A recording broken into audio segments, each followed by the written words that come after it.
Are we in? Yeah.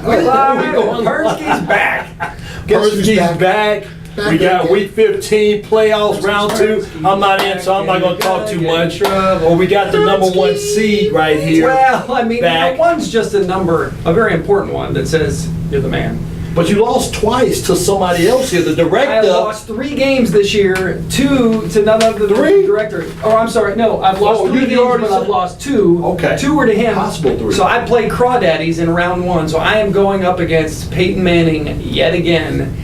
There's no way you lose to a team 3 times in one season. I tell you, it's impossible. There's a lot of success in here with the 3 of us. A lot of success in this room. 3 of the 4 playoff teams in the JGR League. So let it go. You may be looking at one of the champs. So big game this week. I got to give a shout out to my 17-year league in DC. I had to win this week to get in, and I scored 160, which in that league, the most all-time in a game in 17 years. So Pernski and Jamal Charles and LaShawn McCoy are rolling to the playoffs against my buddy Reeb, who makes his first playoff appearance in 13 seasons. 13 seasons? Big. I don't feel as bad. It's good enough that you just got there, and now it's time to lose. The fun is over. Let's talk about this week. Can we skip the Redskins report? No, we can't skip the Redskins report. Even though I would like to, but there's a lot of drama in Washington right now. We don't know if our guy RG3, well, they benched him, right? RG3. Hey, wait a second. Yeah. Oh, Kansas City just scored again. Yeah. This just in. It's now 75-0. All right, that was funny. As a Jamal Charles and a KC defense owner, that was actually the only saving grace of that game. Let me tell you something. RG3 started in a foot of snow against a team that was demolishing him and was still playing in the 4th quarter. You bench him on the turf against Atlanta, he ain't sitting on the bench. I love Kirk Cousins and all. I like Kirk holding a clipboard. RG3 starting this week. I think you're right. I think, for fantasy perspective, hopefully Alfred Morris comes back for you guys who have him in your lineup. Garcon. You got to start him. You got to start them all. It's painful. It's painful. And looking ahead to this week again, Redskins have Atlanta. Do they have a shot to win? Yes. Will they? I'm taking them off the board. Unpredictable. You know how Vegas just doesn't even, they just take them off the board. There's no line. There's no line for me on that one. They're good. That's a good point. That's a good point. Some good matchups this week. I will point out, I did get to, I was gone last week, I was in Seattle. I got to watch a live game, and let me tell you, all the hype is real. The loudest stadium I've ever been in. It was unbelievable. They set a record, and I will say how fantasy can ruin a sports fan's perspective. I had Jimmy Graham. I needed 9 points for the win. I got 7 and lost by 1 in the whole second half. I'm watching him every play going, throw him the ball, I need 1 catch. So people were looking at me like I was crazy. Did you get it? I didn't get it. He did not get the 1 catch. 1 catch. He was open every play. For the record, Jimmy Graham owners, he's open every play. He's indefensible. Can't get the ball to him. So starting off, what we got? Thursday night, man. Thursday night. Thursday night, our director has Peyton Manning and Eric Decker going. And no Sean Marino. And no Sean Marino.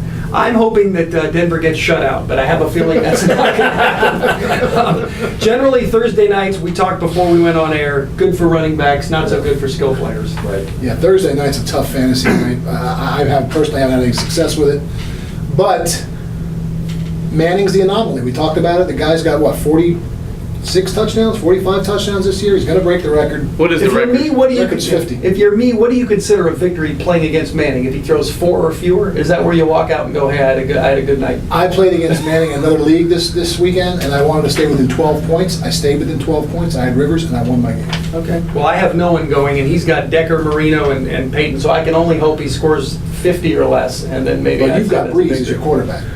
I do have so Breeze. You've got the other better second half of that. Tit for tat. Yes. Who do we like in that game? Denver. No doubt about it. Denver, all day, every day. If San Diego was home, I'd say it'd be closer. They played a good game last time, but yeah, Denver absolutely. No Welker. No Welker, which does increase if you're I'd say of the other skill players, I think Decker benefits the most. Who I have in my Washington league and I'm playing against, so that's a tough one. But I think Decker benefits, gets a few extra catches. Although Jacob Tammy got his looks last week. Tammy. He got 9 targets after one. How's Tammy's hammy? I've been wanting to say that. What else we got? What we got, Director? Chicago at Cleveland. What do you think? Oh, I love this matchup. 2 of the quarterbacks that have been backups, and now, got some questions there. Is Jay Cutler going to be the guy? Is it going to be my guy Josh McCown? And then on the other end there, you got Jason Campbell, who's definitely had a rebirth, a reawakening on his career. Had some big numbers fantasy-wise last week, and I don't know. I think Chicago pulls this one out. I tell you what, here's my question. Statistically, and I'm playing against Josh Gordon, surely he can't do it again. Yes, he Can can. he do it again? He can. He's unbelievable. Can Alshon Jeffries do it Right. again? This is going to showcase Alshon Jeffrey, Brandon Marshall, this Josh Gordon kid. That Cameron tight end's also good. This is going to be a fun game. Let me tell you, Chicago's offense really, really impressed me.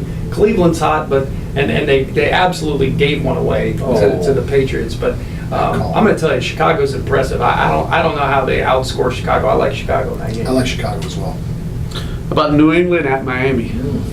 Miami's past D's pretty good. Brady's losing Gronkowski for the year.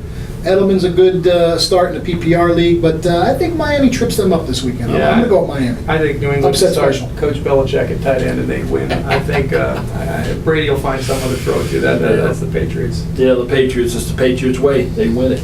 Although Miami quietly, they've got a few players, even Brian Hartline. I mean, if he's a guy you got to throw in as your number 3, you could do worse. He's just quietly getting points every week. So What do you think of that Clay guy? Clay? I think Clay's good. yeah, was that a loaded question?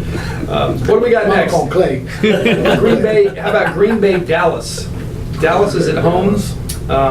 For some reason, this line is off the board. I guess they're waiting on seeing whether Aaron Rodgers plays. And obviously, that has. If Aaron Rodgers comes back, the Packers walk into Dallas and win this game. You think he comes back in rhythm? I mean, does he missed a lot of time? I mean, that's tough for any quarterback to come back and just all of a sudden go right into rhythm. I agree. I think the difference this year is they've got a running game. I think Dallas can't stop anybody. So I think Aaron Rodgers, this is just the matchup he needs. They're going to be a historically bad defense in terms of yards allowed. That's just what Aaron Rodgers would need if he comes back. I like Green Bay in this, but I think the number's way up in terms of over/under. I'd get all your players in this game. All your players, and I'm taking Dallas. They got embarrassed on national TV last night. I think a lot of jobs are on the line. Romo, for some reason, I got to look up the stats. Talk to you me have about them, Romo. but I haven't seen Romo throw a downfield pass in the last 10 games.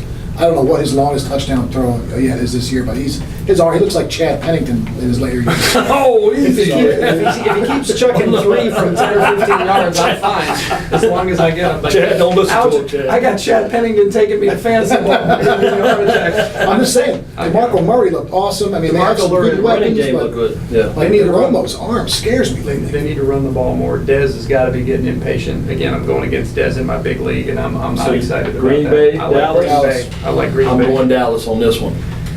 Interesting Monday night game. Detroit hosting Baltimore. That's This is going to be a fun game. that's That a is fun gonna be a game. fun Talk matchup. about. I'll I tell you. heard the name Flacco come up before the show. In my other league, I got Rivers on Thursday night in Denver. Could be cold, or I love having Monday night guys, no matter who it is. Do I pick up Flacco and start him indoors?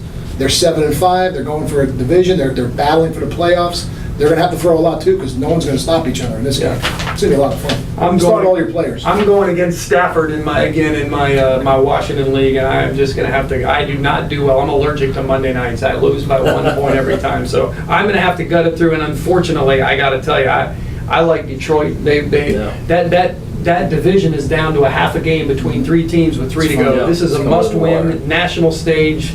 Detroit steps up and wins this one. Yeah, both teams have definitely divisional implications, who wins or who loses, and even the game right before that Sunday night Cincinnati-Pittsburgh game. That's huge. That is a huge game right there. I mean, whoever wins, does Pittsburgh stay in it? If they get the win, that's going to be a tough one, because that's at home in Pittsburgh, and that's always a slug 'em type. Do we have any must-starts or any guys we want to point out this week in fantasy? Going back to that Monday night game, for you Reggie Bush owners who have Joyke Bell, if you have Joyke Bell, he's a huge start Monday night if Reggie can't go. That's a good call. I like as a flex, and against the director, I'll be starting him. I like Ben Tate in Indianapolis. I think that's a really, really good, sneaky good start this week. If you got Ben Tate, get him in there. How about your boy? How about your boy Andre Brown against Seattle? If you've got him, do you stick him in there against the Seattle defense? I tell you, Andre Brown's. The Giants are going to struggle as a team on Sunday. They're probably going to be throwing it. They're going to be throwing a lot. Andre Brown's tough, but Seattle's defense against the run is just too good. And if I'm a Peterson owner and I own Gerhardt, there's probably better options, or do you throw Toby Gerhardt? Gerhardt's questionable with a hamstring. Okay, well. Good call. I think, Director, you should start Toby Gerhardt against Pernski. I that think would be a AP good plays, I choice. think Jones Drew plays, he's on the fence I was too. gonna ask you, what about the Jones-Drew? You He know, wants to play, I think Yeah. he's got his own fantasy implications maybe in his own playoffs league, but Wanting to play should, I want to play, but that doesn't mean you should start me either. So, do you start Adrian Peterson this week if you're an owner and they say he goes? yes. All right. Same with Jones Drew Stuff playing down. Buffalo. Well, those of you who are still watching means you're still alive in your league probably, or you're just depressed and want to hear more about fantasy. But if you're still alive, good luck. This is for all the marbles. Make smart decisions and sit back and enjoy the games. And hopefully you're still alive next week. Hearing it from the number 1 seed right here.